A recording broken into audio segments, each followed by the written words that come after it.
صاحب القرآن.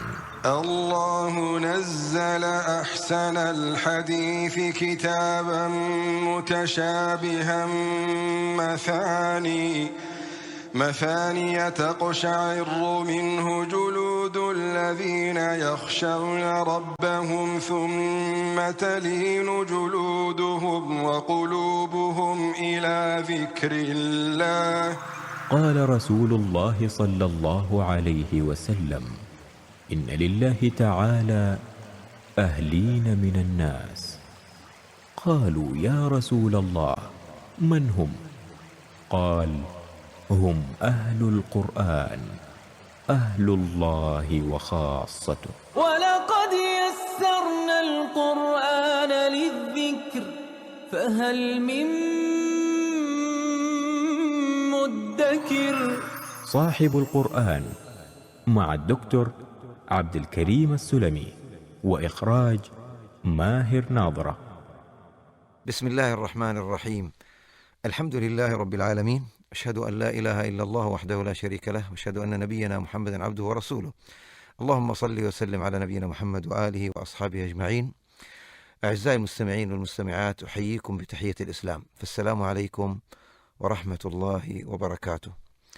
وأسعد بكم في هذا البرنامج، والذي نتذكر فيه سويا عظمة القرآن الكريم، ونسلط الضوء على بعض جوانب هذه العظمة والجلال والقداسة والكمال لكتاب ربنا جل وعلا، كما سنتعرض فيه لذكر بعض المعاني التي تساعدنا بإذن الله تبارك وتعالى على مصاحبة أكثر للقرآن الكريم، على مصاحبة القرآن في حياتنا، ومعايشة حقائق القرآن الكريم في واقعنا.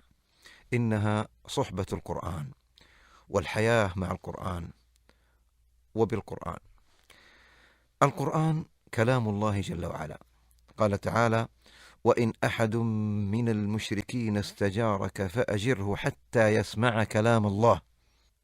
ولنستمع ماذا قال أحد المشركين لما سمع كلام الله جل وعلا، وهو الوليد بن المغيرة، عندما تلا عليه رسول الله صلى الله عليه وآله وسلم أوائل سورة فصلت. رجع الوليد بن المغيرة واصفا لكلام الله جل وعلا الذي سمعه، فقال لقومه: والله لقد سمعت من محمد آنفا كلاما ما هو من كلام الإنس ولا من كلام الجن، والله إن له لحلاوة، وإن عليه لطلاوة، وإن أعلاه لمثمر، وإن أسفله لمغدق، وإنه يعلو ولا يعلى عليه. هذا كلام مشرك سمع كلام الله جل وعلا. وأحسن وأبلغ وأوجز ما يعرف به القرآن الكريم أن يقال القرآن كلام الله. نعم، هو كلام الله جل وعلا المنزل على عبده ورسوله محمد صلى الله عليه وسلم المتعبد بتلاوته. فالقرآن كلام الله جل وعلا تكلم به حقيقة، غير مخلوق، منه بدأ وإليه يعود. والكلام صفة من صفات الله جل وعلا، فهو يتكلم بما شاء وقت ما يشاء وكيف ما يشاء سبحانه وبحمده. أعزائي المستمعين، عندما يستشعر القارئ للقرآن الكريم أو المستمع له، عندما يستشعر هذا المعنى، معنى أنه يقرأ كلام الله جل وعلا أو يستمع له، فلا بد أن يؤثر هذا تأثيرا بليغا في انتباهه وحضور قلبه وزيادة تركيزه فيما يقرأ أو يستمع. إن من قوة كلام الله جل وعلا وعظمته أن لو أنزله الله على الجبال الشامخات لتصدعت وخشعت من سماعه. قال جل وعلا: لو أنزلنا هذا القرآن على جبل لرأيته خاشعا متصدعا من خشية الله. وإن كل خصائص القرآن وفضائله ومزاياه ومكانته وأهميته تعود إلى تذكر هذا الأصل العظيم الذي بني عليه تعظيم القرآن الكريم، وهو أن القرآن كلام الله جل وعلا. ألا ما أسعد قلب المؤمن الذي إذا تلا أو سمع القرآن اطمأن وخشع، فيتذكر أنه يستمع لكلام ربه الكريم، فتسمو روحه وينشرح صدره وتزكو نفسه، فيسعد سعادة الأبد.